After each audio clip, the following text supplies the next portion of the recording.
Olá, alunos do quinto ano, tudo bem com vocês? Eu espero que sim. Nesta aula, nós iremos dar início ao conteúdo na apostila de ciências, o capítulo 1.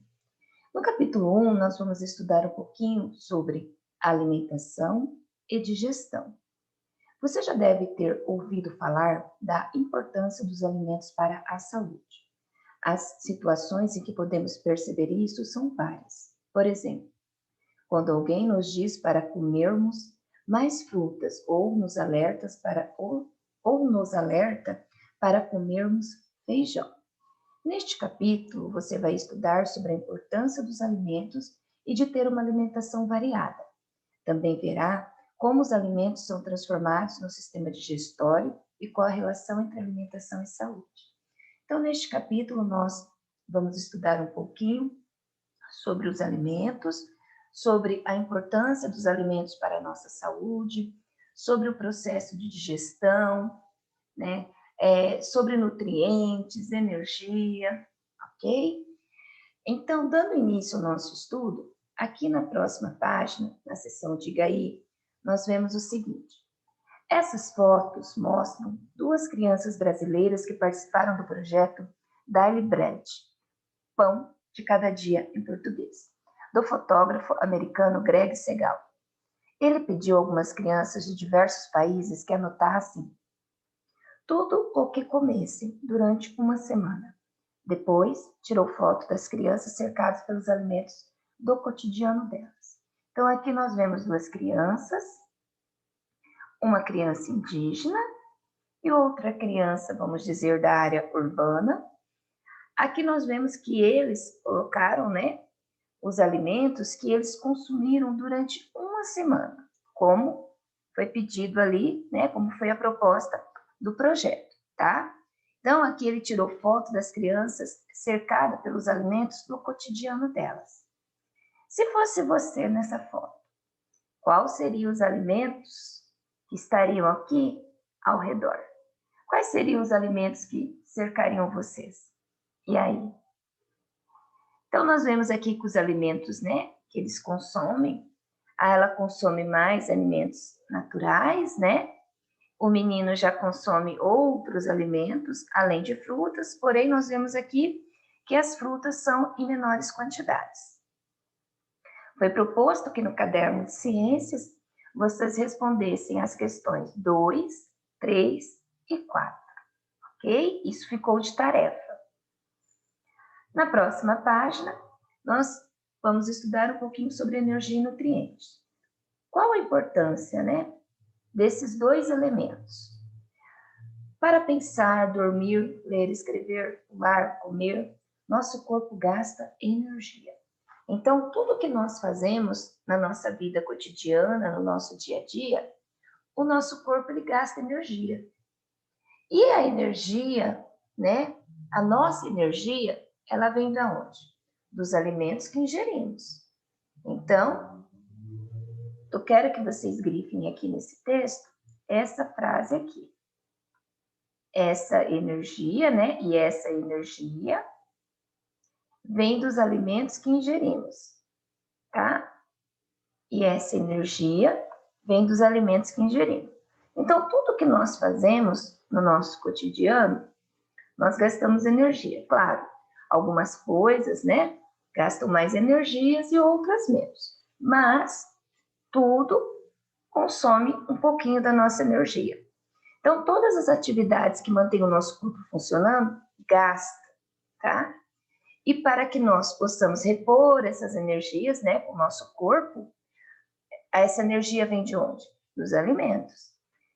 Além da energia, nosso corpo precisa de substâncias presentes nos alimentos, chamadas de nutrientes.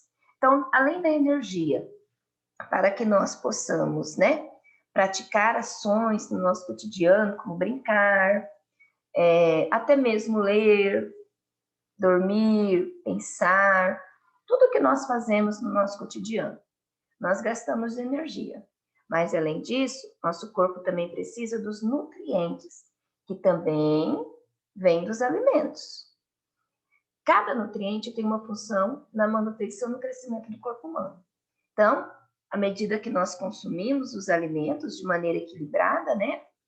Cada um deles possui os seus nutrientes e esses nutrientes eles vão ser distribuídos para o nosso corpo, porque cada um deles tem uma função para a manutenção e no crescimento do nosso corpo.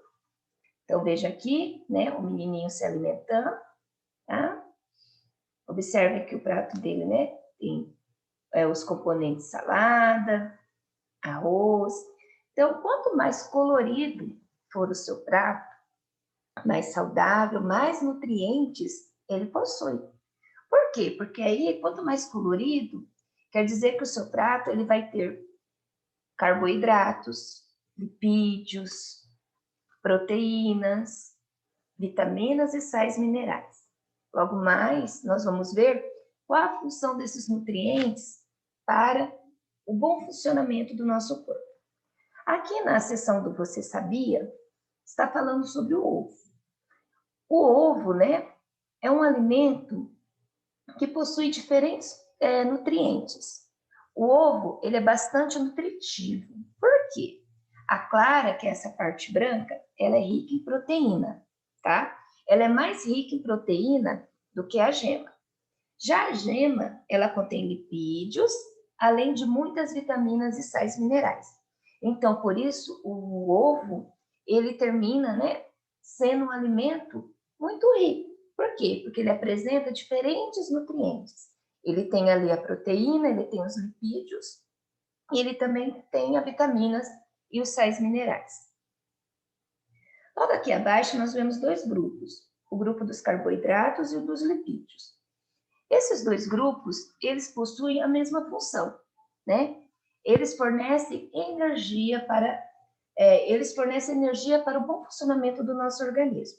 Então, aqui, ó, os carboidratos são nutrientes que fornecem energia para o funcionamento do organismo. Alguns alimentos são mais ricos em carboidratos, como, por exemplo, o pão, o macarrão, o arroz, a batata e a mandioca. Os lipídios, eles também oferecem grande quantidade de energia e são importantes para o bom funcionamento do organismo. Porém, aqui, né, nesse grupo, é importante que tenhamos um pouquinho de cuidado. Devemos consumir esses alimentos em menor quantidade, tá? Especialmente por causa da saúde do coração, ok? Os alimentos que fazem parte ali, né, dos grupos aqui dos lipídios, óleos, manteigas, margarinas, azeite de oliva, raízes, abacate e muitos tipos de carne são exemplos de alimentos ricos em lipídios. Então, os alimentos que compõem esse grupo aqui, né, que são alimentos ricos em lipídios, são aqueles alimentos que nós devemos consumir em menor quantidade. Quando chegar lá na pirâmide alimentar, nós vamos observar que esses alimentos estão lá no topo. Por quê? Porque são aqueles alimentos que nós devemos consumir sim, porque também fornece, né, energia para o nosso corpo, porém em quantidades dosadas, em menores quantidades. Esses dois grupos aqui, carboidratos e lipídios, eles são chamados de alimentos energéticos, justamente porque nós vimos que são, né, alimentos, eles têm nutrientes que fornecem energia para o bom funcionamento do organismo. Então, tanto os carboidratos quanto os lipídios, como eles têm essa função, eles são chamados de alimentos energéticos. Então, carboidratos e lipídios, alimentos energéticos, justamente porque eles oferecem grande quantidade de energia, tá? Para o funcionamento do nosso organismo. Na próxima página, nós iremos conhecer o grupo das proteínas. As proteínas também são muito importantes para o bom funcionamento do organismo, porém, elas já são chamadas de alimentos construtores.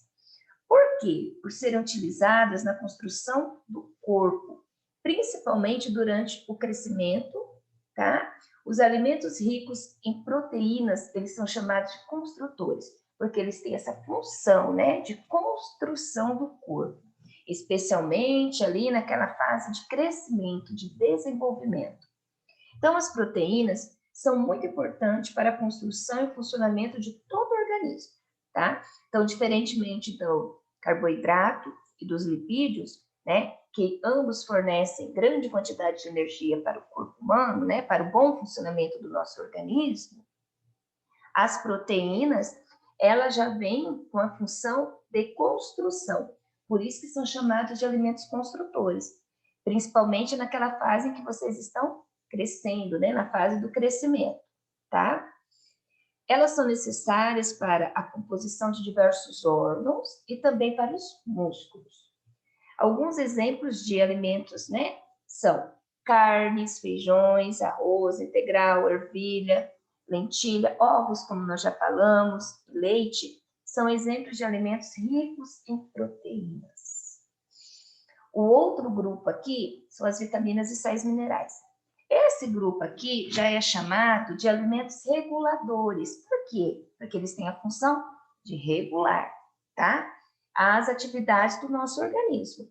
Então, nós temos lá os alimentos energéticos, os construtores e agora os reguladores, que são as vitaminas e sais minerais. Por regularem as atividades do organismo, os alimentos ricos em vitaminas e sais minerais são chamados de reguladores. As vitaminas e os sais minerais são nutrientes que têm a função de regular as atividades do organismo. A vitamina C, por exemplo, regula a entrada de um mineral nas células do sangue, que é o ferro.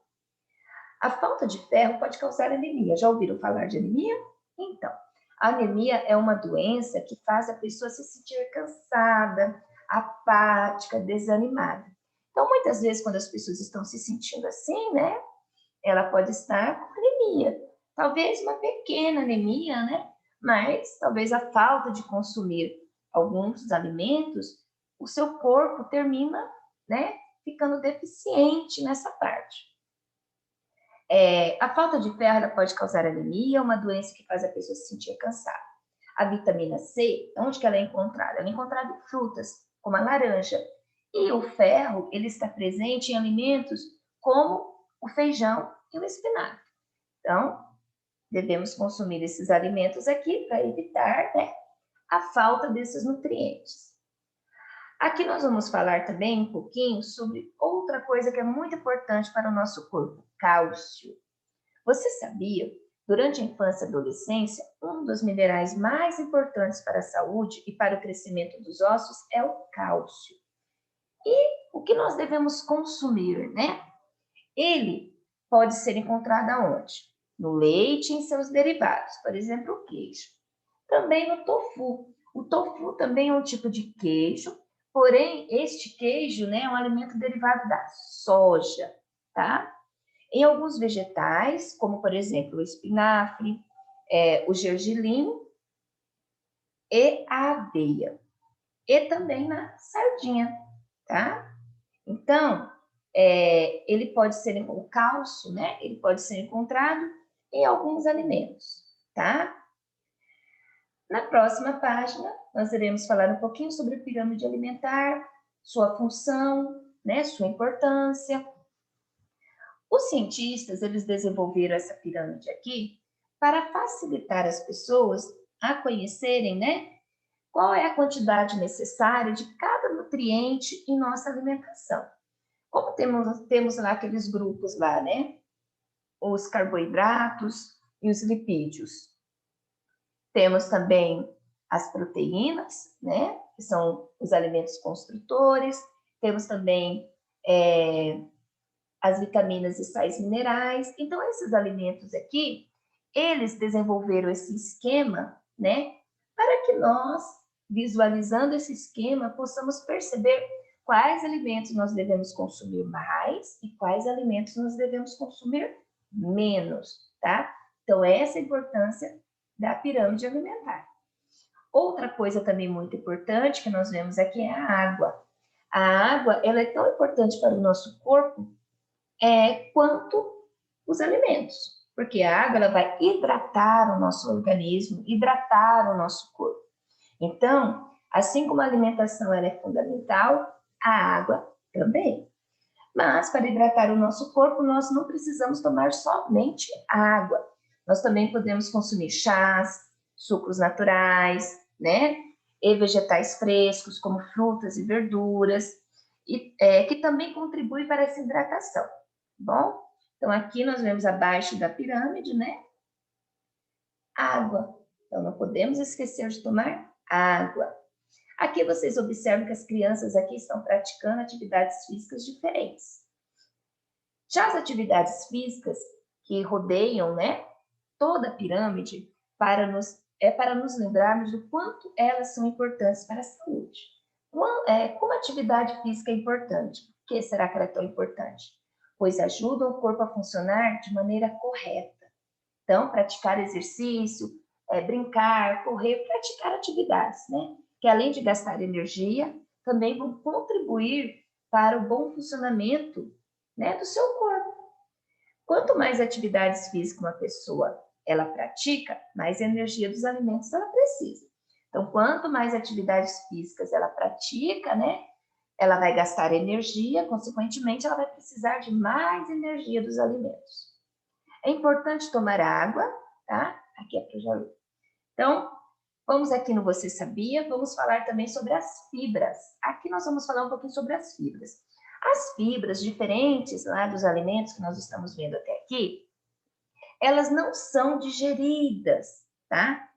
Mas são importantes. Por quê? Porque elas evitam a prisão de ventre, que é aquela dificuldade em eliminar as fezes. Então, uma alimentação balanceada também deve fornecer a quantidade de fibras necessárias para o bom funcionamento do nosso corpo, para que isso não aconteça, né? Para que não haja essa prisão de ventre. Então, alguns alimentos aqui são as verduras, frutas, cereais e grãos. São alimentos ricos em fibras. E para finalizar, nós falamos aqui um pouquinho sobre alimentos processados in natura. Bom, os alimentos processados são aqueles alimentos industrializados, né, que não são tão saudáveis, e os in natura são aqueles alimentos, né, que ainda não tiveram nenhum processo. Frutas, ovos. Aqui, nós vemos nessa imagem aqui, a imagem do macarrão instantâneo e a imagem de uma macarronada caseira, tá? Feita com molho de tomate, né? Feito em casa, sem ser aquele industrializado. Por que o alimento industrializado, né, não é tão saudável? Porque ele é muito pobre, ele é muito deficiente nos nutrientes que o seu corpo precisa. Então, se você consumir muito esse tipo de alimento, não que você não possa consumir, né, se você gosta, porém você deve consumir, assim como os lipídios, esses alimentos também devem ser consumidos com moderação. Por quê? Porque eles não têm praticamente nenhum tipo de benefício para o seu corpo, tá? Por exemplo, olha aqui, o macarrão instantâneo. É pobre em nutrientes e contém grande quantidade de sal e substâncias artificiais. Então, além dele não contribuir em nada para o bom funcionamento do seu organismo, porque ele é pobre em nutrientes, né? Ele também possui grande quantidade de sal e substâncias artificiais, que com o passar do tempo, se você consumir muito esse tipo de alimento, vai prejudicar sua saúde de alguma forma. Já a macarronada caseira apresenta diversos nutrientes e quase não contém substâncias artificiais. Então, aqui fala, né, que nós devemos, né, priorizar esse tipo de alimentos, os alimentos in natura, né, que são aqueles sem preparos antes da venda, ovos, frutas, legumes, verduras. Porém, se nós quisermos consumir esses alimentos processados, nós devemos consumir minimamente, tá? O mínimo possível. Por quê? Justamente por eles não trazerem praticamente, né, nenhum tipo de benefício para o nosso organismo. E, como a professora falou, se você consumir muito esses alimentos todos os dias, com o passar do tempo, ao longo do tempo, isso pode trazer algum prejuízo à sua saúde, ok? Então, aqui para finalizar a nossa aula, na hora de escolher alimentos, fique de olho na lista de ingredientes presentes nas embalagens. Evite alimentos com uma lista extensa de ingredientes como gordura, substâncias artificiais para dar cor, aquelas bolachinhas recheadas, né? Sabor morango, chocolate. Aquilo ali é tudo uma cor artificial, um sabor também artificial. e consistências e outros aditivos. Essas substâncias, elas vão aparecer ali, né, nesta lista de ingredientes com os seguintes nomes, né, nos rótulos: gordura vegetal hidrogenada, edulcorantes, saborizantes e emulsificantes, respectivamente. Prefira os alimentos in natura ou minimamente processados. Então, quanto mais você consumir esses alimentos que estão aqui, né, aqui nessa imagem, melhor vai ser para o seu organismo, mais energia você vai ter para praticar as atividades físicas do seu dia a dia, para estudar, né? E o seu corpo agradece. Então, a Pro finaliza aqui a nossa aula. Beijos a todos, fiquem com Deus e até o nosso próximo encontro. Assistam às nossas aulas, presencial ou online. Aguardo vocês. Beijinhos da Pro.